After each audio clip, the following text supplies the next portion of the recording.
Bienvenue dans cette dernière heure de l'information. Madame, monsieur, bonsoir.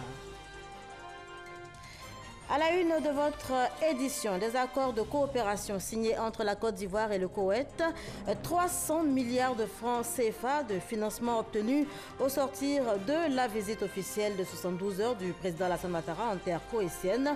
On en parle dans ce journal. Assemblée du printemps du FMI et de la Banque mondiale, quels enjeux pour la Côte d'Ivoire? On en parle également. Des questions au centre des débats cette année. Notez que l'intervention du Premier ministre Amadou Gon Coulibaly est très attendue pour demain vendredi. Un autre voyage, celui-là va nous conduire à travers la politique. Le dossier de ce jeudi 18 avril 2018 nous mène sur les traces des leaders de l'opposition 28 ans après.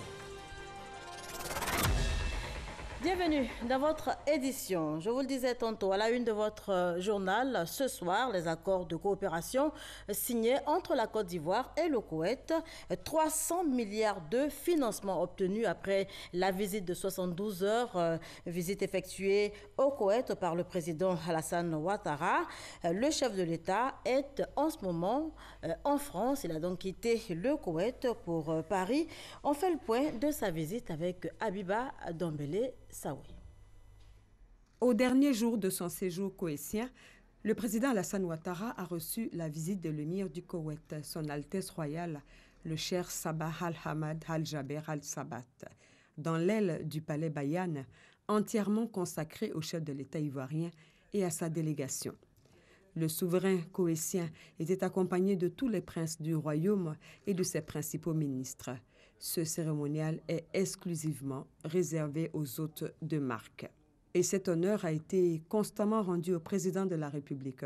Au cours de sa visite officielle, il a été élevé au plus haut rang du royaume.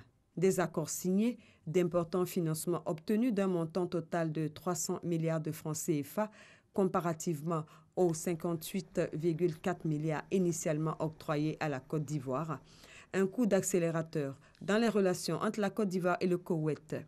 Après un long entretien, l'émir a tenu à raccompagner son hôte à l'aéroport royal. Le président Alassane Ouattara a reçu les honneurs de la Garde rouge, un cérémonial exceptionnel. Puis ce fut les adieux, une chaude poignée de main entre les deux personnalités, comme pour dire que le meilleur est à venir dans les relations de coopération entre la Côte d'Ivoire et le Koweït. Et sachez également que le ministre ivoirien des Affaires étrangères, Marcel Amon Tano, a eu un entretien avec son homologue koweïtien, Cheikh Sabah Khaled, vice-président du Conseil des ministres et ministre des Affaires étrangères. Il est par ailleurs PCA du Fonds koweïtien pour le développement et à ce titre, les deux personnalités ont échangé sur le suivi des requêtes adressées à Fonds pour le financement de plusieurs projets de développement en Côte d'Ivoire. Le Premier ministre Amadou Gon Coulibaly, lui, prend part en ce moment aux assemblées de printemps FMI, Banque mondiale, arrivé aux États-Unis mercredi dernier. Le chef du gouvernement ivoirien a participé ce jeudi donc à Washington à une réunion de haut niveau, réunion présidée par le vice-président pour l'Afrique de la Banque mondiale, occasion de faire le point sur l'initiative de transformation de nos matières premières, notamment le cacao. C'est ce que nous dit Alexis Ouedraogo. La Côte d'Ivoire et le Ghana sont les deux plus grands producteurs de cacao dans le monde, surtout en termes de qualité. Pourtant, sur un marché de 100 milliards de dollars, le producteur, l'élément essentiel de la chaîne de production, peine à jouir du fruit de son labeur. Il enregistre un peu moins de 6 milliards de dollars. Indexer les fluctuations des cours internationaux. Pour trouver des solutions qui équilibreraient cette situation, une rencontre stratégique de haut niveau s'est tenue ce jeudi à Washington, présidée par le vice-président pour l'Afrique de la Banque mondiale. Les deux pays représentent près de 60% de la production mondiale. Donc, fédérer les forces permet d'avoir une approche commune en matière de recherche, de promotion, de marketing et de distribution du cacao va augmenter la valeur ajoutée qui est créée dans nos pays. Avec cette synergie d'action voulue par les deux chefs d'État et appuyée par la Banque mondiale, l'initiative permettra d'améliorer la productivité, la compétitivité et la chaîne des valeurs. Le secteur privé est lui aussi engagé pour le financement d'industries de transformation et autres unités de stockage. Le chef du gouvernement a souligné le caractère urgent de la mise en œuvre des mesures prises par les deux pays en vue de l'ouverture prochaine de la campagne cacaoyère en octobre 2018. Compte tenu des événements que nous avons subis donc en 2017, les deux chefs d'État ont décidé que cette initiative doit être prise pour nous mettre dorénavant donc à l'abri donc des fluctuations donc des prix du cacao, et surtout à cause des répercussions donc en ce qui concerne donc les prix donc aux paysans. La réunion de ce matin était une réunion qui réunissait la Côte d'Ivoire, le Ghana, la Banque mondiale en tant que groupe, donc partie publique et partie privée avec la SFI et la Banque africaine de développement, pour que nous regardions donc ensemble quelles sont donc les décisions donc à prendre, quelles sont les modalités de mise en œuvre de ces décisions, pour que très rapidement nous ayons sur des points comme le stockage, des points comme la transformation, des points comme la lutte contre les maladies, les points contre la promotion donc, de la consommation donc, au niveau donc, du chocolat, des actions extrêmement précises donc, pour nous permettre d'avoir une économie cacaoyère durable et ceci donc, pour le bien donc, de nos paysans. Le Premier ministre accordera en fin de journée plusieurs audiences à son hôtel de Watergate. Voilà, assemblée du printemps du FMI et de la Banque mondiale. Quels enjeux pour la Côte d'Ivoire? Question au centre des débats donc à cette rencontre de haut niveau, conduite donc par la délégation conduite par le Premier ministre Amadou Ogon Coulibaly à Washington, le chef du gouvernement dont l'intervention est très attendue pour demain vendredi. Avant cela, eh bien, il multiplie les séances de travail sur place et on retrouve Alexis Ouedraogo pour en parler. La délégation ivoirienne conduite par le Premier ministre Amadou Ogon Coulibaly est à Washington. Elle prend part aux réunions annuelles du FMI et de la Banque mondiale. Dès son arrivée, séance de travail pour préparer des rencontres stratégiques de haut niveau. 5 jours durant, les travaux porteront sur des dossiers importants, notamment le lancement de la commission mixte Ghana-Côte d'Ivoire et un accent tout particulier sur la transformation des matières premières, à l'exemple du cacao. En marge des activités du Premier ministre, les ministres présents comme Thierry Tano du pétrole, Kabanyale du plan, Sangafoua Coulibaly de l'agriculture auront eux aussi des séances de travail avec des partenaires au développement. Il s'agit pour eux de ramener aux Ivoiriens des projets et financements de qualité. Début avril, la Banque mondiale a octroyé au pays une enveloppe d'une centaine de milliards de francs CFA pour le secteur Anacard. La signature de l'accord avant la mise à disposition des ressources est prévue ici même à Washington. Premier trimestre satisfaisant pour la Direction générale des impôts, la DGI, qui se félicite d'avoir mobilisé plus de 466 milliards de francs CFA de recettes pour les 3 premiers mois de l'année 2018. Le point a été fait lors d'une rencontre avec les agents. Il était question au cours de cette rencontre d'analyser les résultats et les performances enregistrées, mais également d'élaborer des stratégies et plans d'action pour de meilleurs résultats. Incendie à la Geste aussi, on en parle à présent. 18 véhicules ont été ravagés par les flammes cet après-midi. À la Geste aussi, un incendie s'est déclaré aux environs de 17 heures. C'est ce que nous rapporte notre reporter dans un parking de véhicules citernes. Le feu a été circonscrit aux environs de 19 heures par les équipes des sapeurs-pompiers appuyés par plusieurs sapeurs-pompiers, donc et plusieurs forces de l'ordre. Aucune perte en vie humaine, heureusement, pas de blessés également. À présent, on écoute le porte-parole des sapeurs-pompiers. Alors, dès l'annonce du feu, nous déjà, au niveau interne, nous avons notre organisation qu'on appelle le POI, le plan d'opération interne, que nous avons mis en branle, où déjà GESOCI a mis ses dispositifs en place, notamment les véhicules d'interdiction de feu, le fourgon incendie. Nous avons un véhicule de 10 000 minutes. Et puis nous avons aussi des canons fixes qui sont déjà installés sur nos installations et aussi des canons tratables que nous utilisons en pareille circonstance. Et nous avons vu que le feu était important.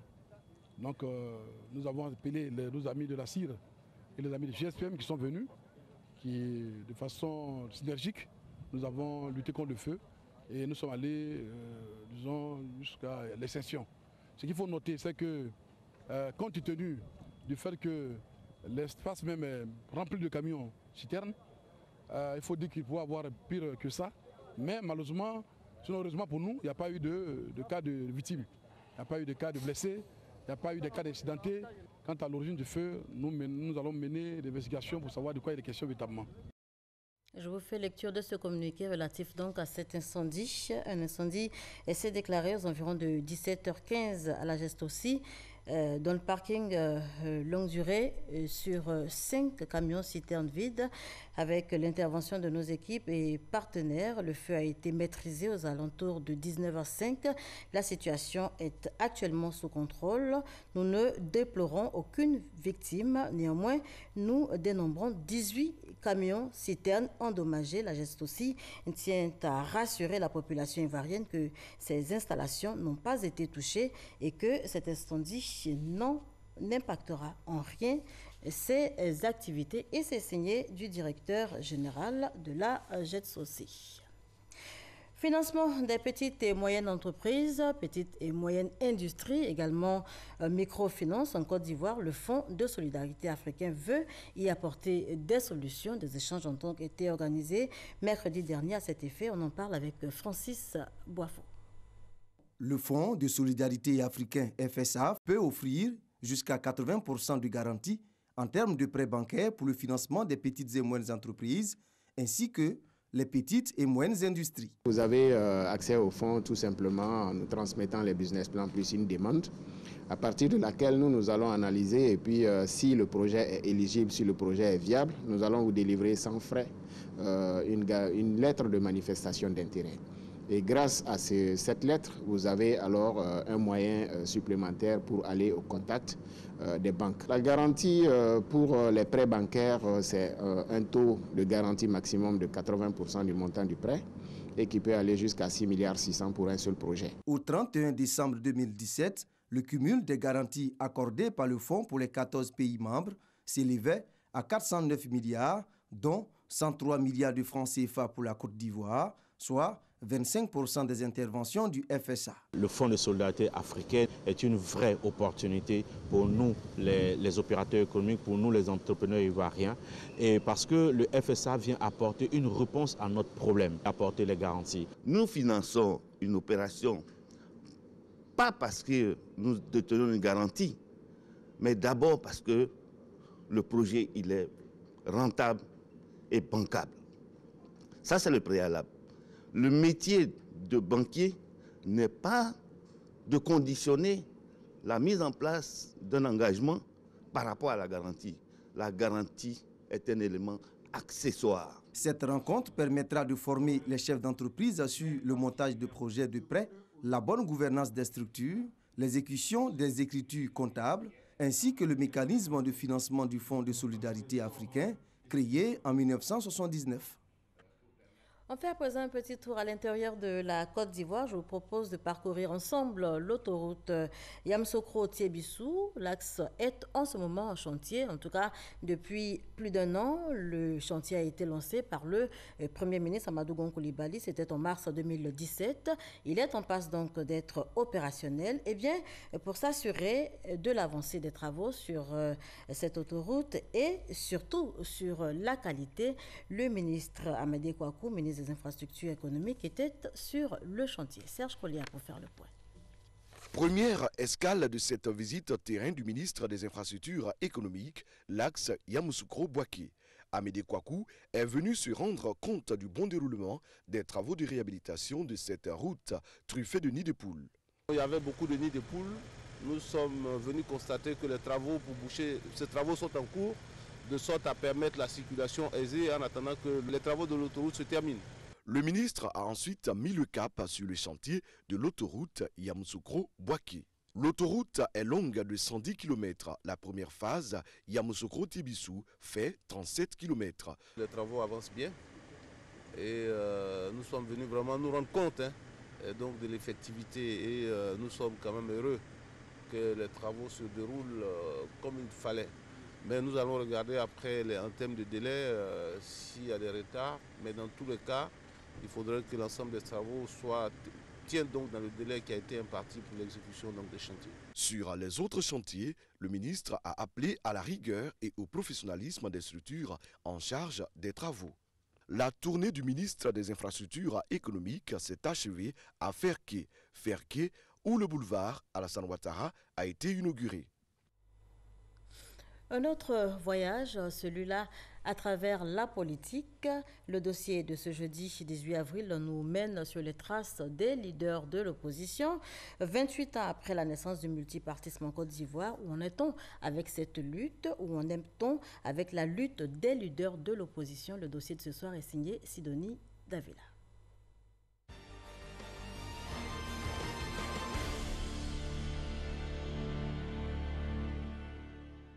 Francis Vaudier, Bamba Mori Ferré, Robert Baïta-Gros, Denis Guedreau, des noms bien connus du microcosme politique ivoirien. Ces politiques qui font partie des figures de proue de l'opposition ivoirienne ont animé la scène politique dans les années 90, période qui marque la naissance du multipartisme et moment historique pour ces acteurs dont les souvenirs restent vivaces. Nous n'adhérions pas aux idées du PDCI, à la politique du PDCI d'une manière générale, tant au plan interne qu'au plan international, en particulier les rapports entre la Côte d'Ivoire et l'État colonisateur, l'ancien État colonisateur. Donc il fallait faire en sorte que l'indépendance de la Côte d'Ivoire soit une réalité. Nous avons créé un rapport de force qui a fait reculer le président Houphouët-Boigny et qui a compris qu'il fallait lâcher du lest. Ça veut dire que les progrès qu'on obtient dans la démocratie, ce n'est jamais un cadeau du pouvoir en place. Et à l'époque, c'était une opposition vivante parce que le président Houphouët nous rencontrait régulièrement. Donc, vous savez que quand on dit le président rencontre les partis, bon, ça met du baume au cœur. Tu sais à peu près que ton parti n'est pas créé pour rien. Cette ouverture de la Côte d'Ivoire multipartisme, il y a eu deux facteurs. Le facteur interne, c'est nos revendications. Facteur externe, le président François Mitterrand avait exigé que la France accordera de l'aide publique au développement aux pays qui ont fait l'ouverture au multipartisme. Pour bon nombre de ses opposants, l'engagement politique commence alors qu'ils sont bien jeunes. Quand nous étions étudiants, nous étions des combattants de la démocratie. Et il est évident que quand nous sommes arrivés comme professeurs à l'université, nous devions continuer le combat là où nous étions. Étudiants déjà, ensuite dans la vie active, nous avons été condamnés à nous organiser dans la clandestinité sur le plan politique. Prévu par l'article 7 de la Constitution de 1960, le multipartisme n'a été autorisé qu'en avril 1990. Une dizaine de partis sont alors reconnus officiellement, nous racontent les anciens. Ce sont le FPI, l'USD, le PIT et bien d'autres. Le Front populaire ivoirien, FPI, est le premier parti d'opposition à entrer à l'hémicycle. Né dans la clandestinité, le parti officiellement reconnu en 1990 accède à la présidence en 2000 jusqu'en 2010 avec Laurent Gbagbo. Depuis 2014, le FPI est en crise et partagé entre deux tendances, la branche Afin Guessan et celle de Aboudraman Sangari. Eux n'ont pas dirigé la Côte d'Ivoire, mais leurs différents leaders ont été de grands commis de l'État, siégeant même parfois au gouvernement sans pour autant changer de cap, affirment certains. Francis Vaudier, ancien député de Cocody de 90 à 95, dirige le Parti ivoirien des travailleurs jusqu'au 12 novembre 2010. Ministre dans différents gouvernements, professeur de droit à la retraite, l'ex-président du Conseil constitutionnel a en mémoire ses années d'opposant. Que les manifestations n'étaient autorisées qu'à contre-cœur. Lorsqu'elles avaient lieu, les marches et autres étaient réprimées. Et c'était une situation extrêmement difficile. Actuellement, le maître de droit s'est éloigné de la scène politique. Francis Vaudier se définit toutefois comme un observateur averti de la vie politique de son parti. Bamba Mori Ferré est le leader du Rassemblement du peuple de Côte d'Ivoire, RPCI. Au départ, il appartenait au Parti pour le progrès et le socialisme, PPS, qu'il avait fondé. Il a préféré en 2012 lancer une nouvelle formation. C'est un parti qui est dans l'opposition qu'aujourd'hui, nous sommes en train de faire en sorte que les Ivoiriens se remobilisent pour que nous soyons capables d'organiser à échéance des élections justes et transparentes. Prônant le nationalisme et le patriotisme, le professeur agrégé de pharmacie à la retraite est actuellement président de la coalition Debout, Sauvons la Côte d'Ivoire, créée depuis février 2018. Aujourd'hui, bien nombreux sont les partis politiques historiques entrés en léthargie. La bataille de l'opposition, ils l'auront menée avec diverses fortunes. Robert Gbaïtagro, président du Parti républicain de Côte d'Ivoire, PRCI, après avoir échoué à plusieurs élections législatives et municipales, ce septuagénaire ne se décourage pas pour autant. Pour lui, la lutte continue. Je continue de me battre. J'ai fait beaucoup de conférences, beaucoup de rentrées politiques. Même en 2014, j'ai fait une rentrée politique. Cet autodidacte est un féru de lecture. La pléthore d'ouvrages parcourus lui a coûté la vue. Aujourd'hui, freiné par ce handicap, Gbaïtagro est peu visible sur le terrain politique, se targuant d'être un politicien professionnel. Je veux qu'on retienne que Gbaïtagro, il ne s'est pas contredit jusqu'au bout. Il a été un grand politicien. Denis Guedro, conseiller juridique de son État, est le président fondateur du Parti communiste de Côte d'Ivoire. Le nombre de ses militants et sympathisants, il dit lui-même les ignorer sans sourciller. Guedro Denis, le président fondateur du Parti communiste de Côte d'Ivoire, loin des querelles politiques, est de façon générale présent aux cérémonies solennelles, signe de son engagement pour la lutte pacifique du pouvoir. Un parti politique, quand il est idéologiquement et politiquement armé, mais il est toujours puissant et fort. 2018-2020 verront la participation des formations politiques de ses compagnons de lutte de 1990 aux différentes élections, concrétisant ainsi leur retour au devant de la scène politique. Voilà, c'est Denis Davila qui nous menait donc sur les traces des leaders de l'opposition 28 ans après. 300 élèves sous-officiers de l'école de gendarmerie présentés au drapeau au sein de l'école de gendarmerie de Torogwe. C'est à Daloa, une cérémonie qui marque pour ces officiers, ces sous-officiers, la fin de la formation et qui surtout leur donne quitus d'intégrer la grande famille des militaires. Konaté Ngana.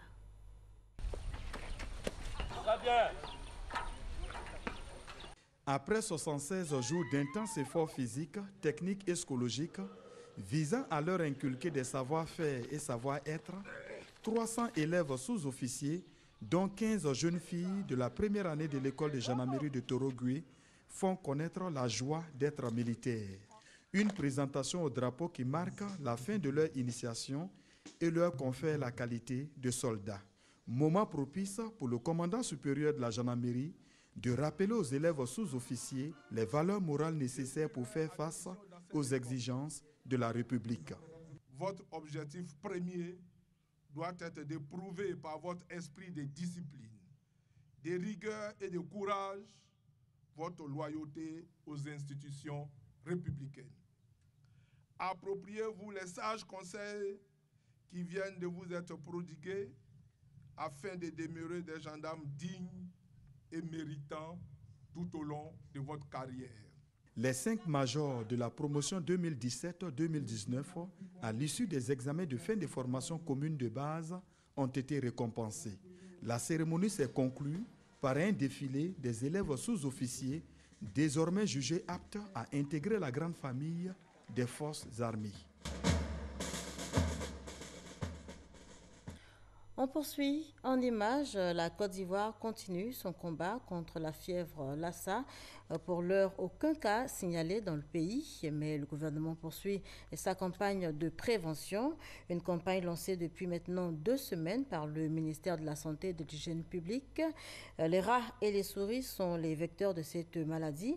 Tous les foyers de ces rongeurs, dont les marchés communaux, les centres de santé, les casernes militaires et la décharge d'Akwedo seront donc visités. Notez que la mesure va s'étendre sur toute l'étendue du territoire national.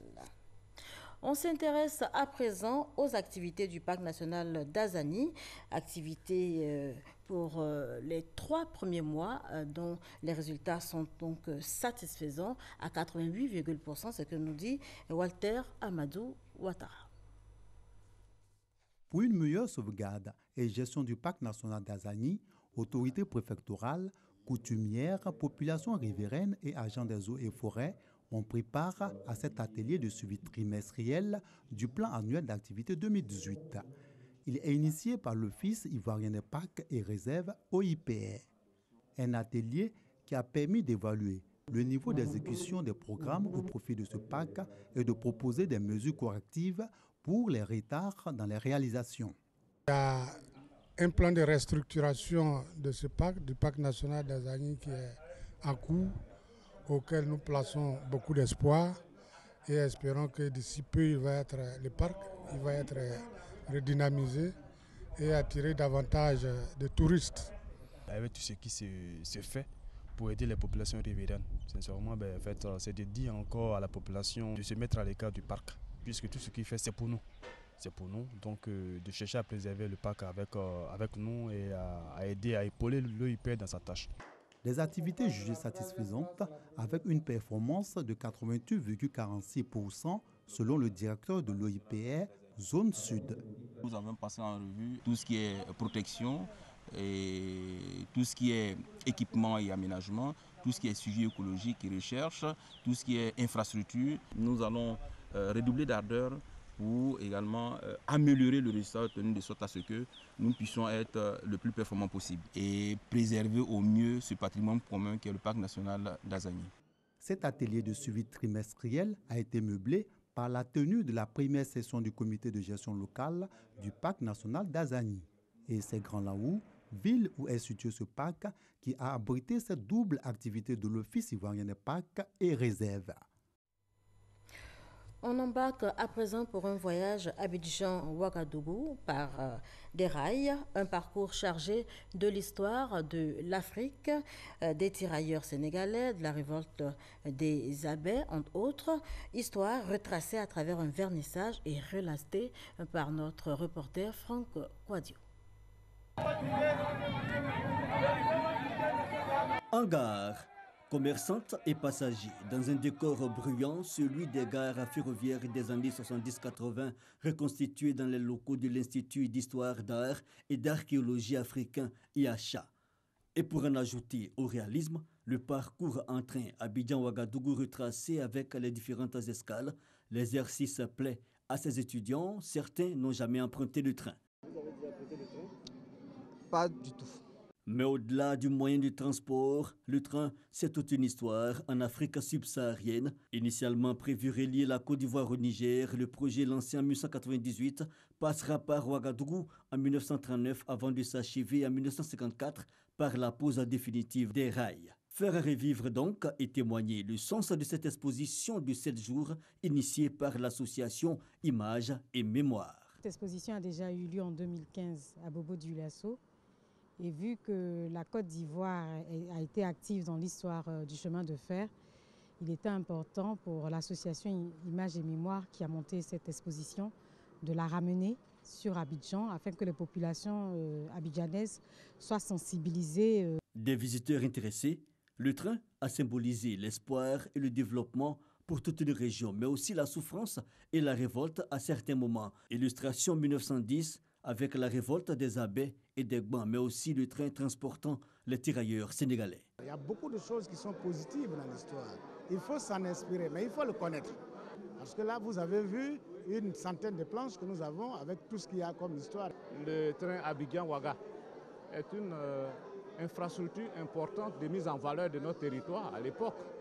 Mais c'est une très bonne chose et il faudrait aussi qu'on se projette dans l'avenir, faire un nouveau chemin de fer adapté au XXIe siècle, c'est-à-dire des voies qui ne soient plus des voies métriques et puis l'électrification du chemin de fer. Une exposition ouverte au public, ces étudiants disent en ressortir instruits. Ça a apporté beaucoup à la Côte d'Ivoire.